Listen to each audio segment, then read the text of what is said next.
Hey, you're about to watch a clip from my pop culture podcast, The EP Show. If you would like to check out the full episode, you can listen to it with the links in the description below. But without further ado, let's jump straight into the clip. Let me just start with let's go straight into movies. So now I'm going to talk to you guys about the best movies, my top 5 movies of 2020 so far, my top 5 favorite, but I'm going to title it the best because that gets the most views. If you say my favorite, who's like, who the fuck are you? Why do I care about what your favorite thing is? But if I, if I confuse objectivity with subjectivity, it's going to give me a lot of views. So let's start with movies. And number 5 is Come to Daddy. This is a movie that hasn't gotten a lot of traction, but I knew I wanted to see it ever since I saw the trailer. I guess I should probably look up, what the fuck these movies are, right? Like, give you a rundown on what they are.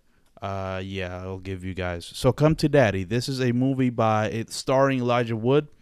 It is directed by Aint Timpson, and it was written by Toby Harvard, and that's it. And Come to Daddy's basically, here's the description of it. It says on IMDb, a man in his 30s travels to a remote cabin to reconnect with his estranged father. So that's the basic. It's a thriller, horror, mystery, comedy. It's like one of those genre-bending genre films, you know what I mean? And I mean, I just really enjoyed it because it's super fucking unpredictable. Like, you do not know where the fuck the movie is going, even though you know something's gonna happen. That's what I remember from watching this movie at the beginning of the year. Like, something's gonna happen, right? The way it's being set up, if you've seen enough, thrillers in your life, when is the other shoe gonna drop? What the fuck is going on?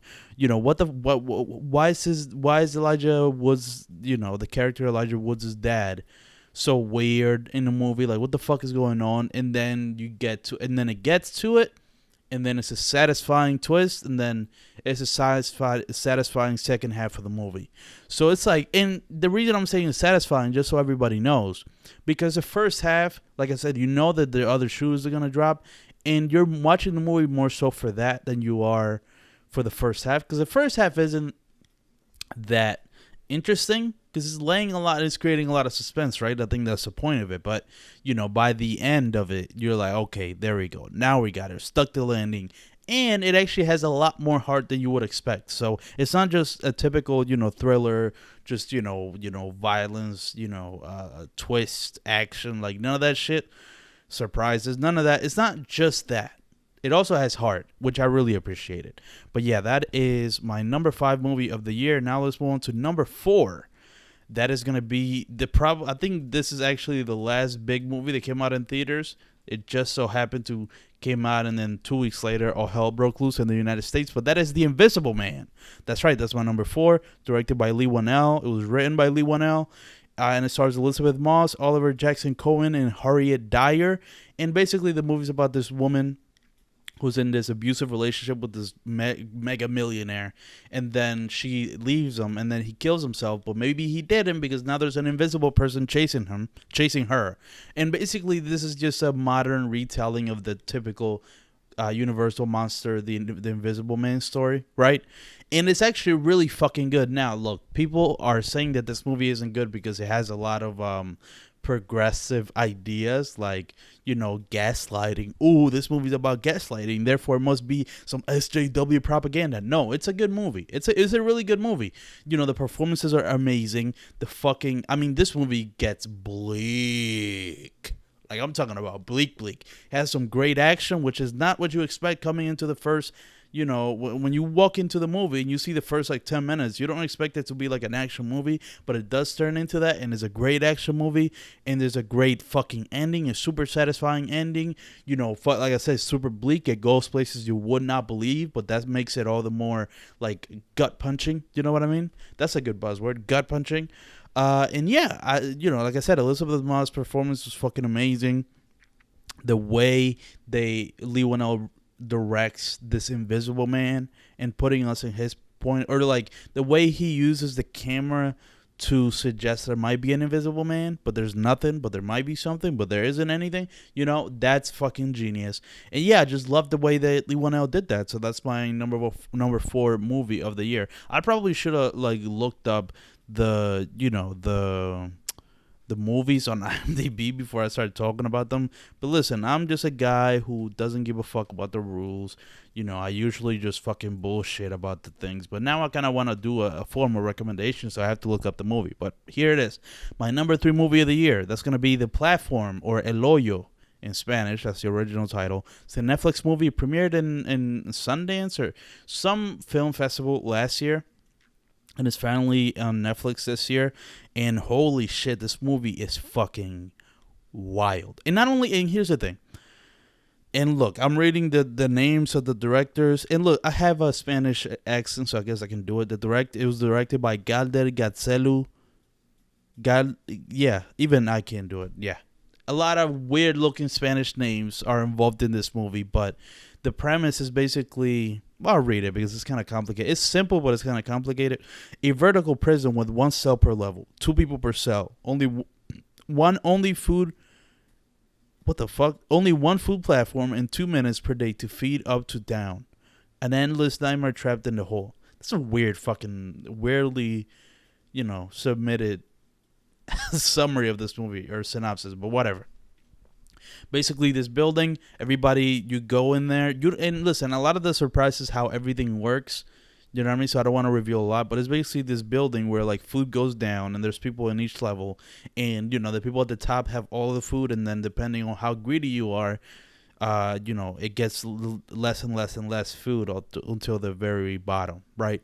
That's the premise of the movie, and holy shit! Now it's for sure the most violent movie I've seen this year. I mean, no doubt. I mean, there's some fucking wild horror. Like, if you're a horror fan, this is the type of shit that you want to see, because this is some gnarly shit, dude. Gnarly.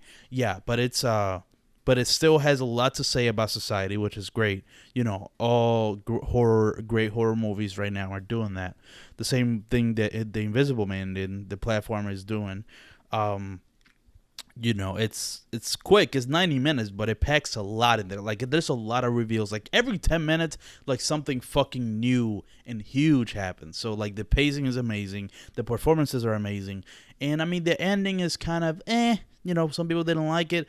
I enjoyed it because I enjoyed the whole ride, and it's not like the ending ruined everything before. So, I'm just kind of, like, neutral about the ending, but it doesn't ruin the movie whatsoever. So make sure you check it out on Netflix.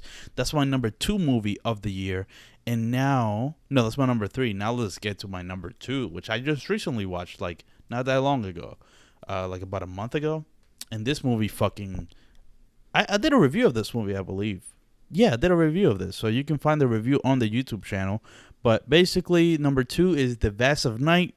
It's a small, little, super small budget, super indie movie directed by Andrew Patterson, written by Andrew Patterson and Craig W. Sanger. And it stars Sierra McCormick, Jake Horowitz, and Gail Croner. And it's basically this mystery sci-fi film. Takes place in the 50s, and I'll read the synopsis. In the twilight of the 1950s, on one fateful night in New Mexico, young switchboard operator Faye and charismatic radio DJ Everett discover a strange audio frequency that could change their small town in the future forever. Yeah, that's a good synopsis. I mean, listen, the thing that really struck me about this movie is how fucking, how much personality it has and how unique it felt and how much of a fucking vision this director had, right? Because, and some people might not like it because there's a lot of dialogue, you know what I mean? And the directing is kind of off-putting in the way it's done. Like, the film begins with a super long, like, one take, and it doesn't seem like anything interesting is happening because it's just this person walking and talking and the guy's directing it. But from the moment the movie starts, it's like something weird about it, and already put me on like, what the fuck is going on? Like, if you're really paying attention, I'm like, what the fuck is going on? And then it starts to build, and I mean, it goes to incredible heights tackling this sci-fi subject. I don't want to say exactly what it is, you'll find out, but the way they did this sci-fi story with what I assume wasn't a lot of money. Well, no, what I know wasn't a lot of money with a super small budget is super impressive, because it just shows that limitations sometimes can be really good for your movie, because the way they did it was super fucking unsettling. Like, the reason I love this movie so much, as much as I enjoyed the craft of this film and just what the film was in general, there was one moment that really fucking struck me. It was, 4 people in a car, and this scene was one of the most terrifying scenes I've seen in a long time. And it wasn't even that scary. It was just fucking creepy. And the way they did it. And I mean, the ambiance around the world at this time also probably had something to do with why I loved it so much. Like the riots were going on. You know, the world seemed like it was ending. Is that vibe going on? It still might be, that vibe might still be out there, but that was the vibe I was getting. But yeah, that when that happened, I was watching this movie and it kind of all connected. And it was all interwoven in a way. That's where subjectivity comes in. The way I was feeling, the way the world was when I was watching this movie definitely influenced my love for it. So there it is. This is the Vas of Knight. You can watch that on Prime Video. It's streaming now. And now, my number one movie of the year. And I have to preface this because this is my number one movie of the year, but this movie hasn't come out yet. It's called Bad Trip. That's my number one movie of the year. That's a movie with Eric Andre, the hidden prank movie with Eric Andre and Lil Rel Howery. It's a comedy. This was supposed to come out in theaters in April, but fucking coronavirus ruined everything. So now it's supposed to be coming on to Netflix pretty soon. I don't know exactly when. But the reason I've seen this movie is because it leaked. And somehow I caught my hands on it because I was this was one of my most anticipated movies of the year. So I was like, fuck, I mean, I just got to check it out. You told me it leaked, like somehow Amazon leaked it out there. So now it's out there for anybody to watch it if you want.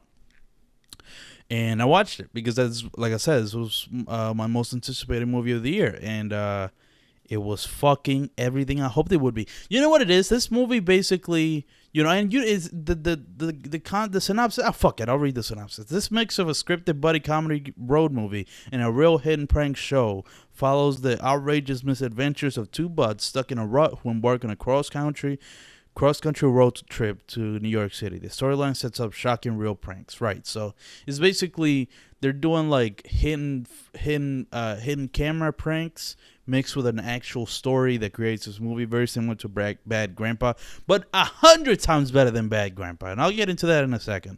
But it was directed by Kitao Sakurai, who also did Bad Grandpa.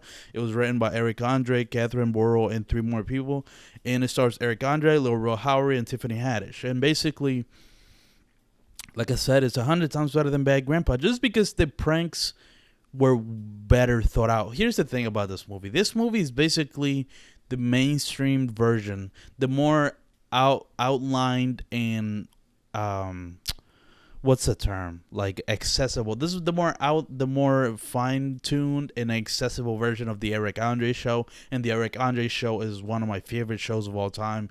It has my exact type of humor. I fucking die laughing every time I see it.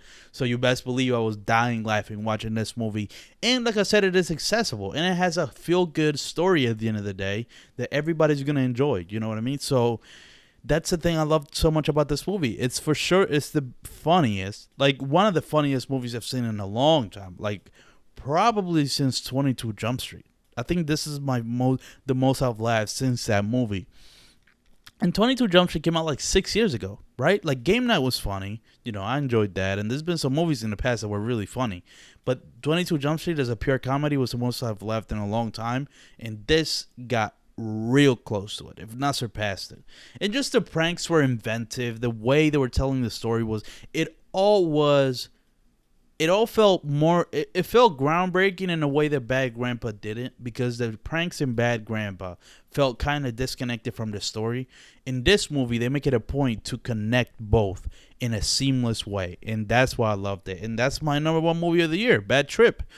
A movie that hasn't even really come out yet. So make sure you check it out on Netflix when it does come out. I promise you won't regret it. It's a shame that this movie's not going to come out in theaters, because this feels like the perfect theater movie. It really does. But, it is what it is. Miss COVID is doing her thing. All right, those are my top 10 movies of not top 10, my top 5. I'm going to do a top 10 at the end of the year. But right now, so far in the year, that's my top 5 favorite movies of the year, or best, depending on, somebody says this is clickbait. Listen, these are my 5 favorites, but it's also the best. I don't know how to explain it, but it's just what it is.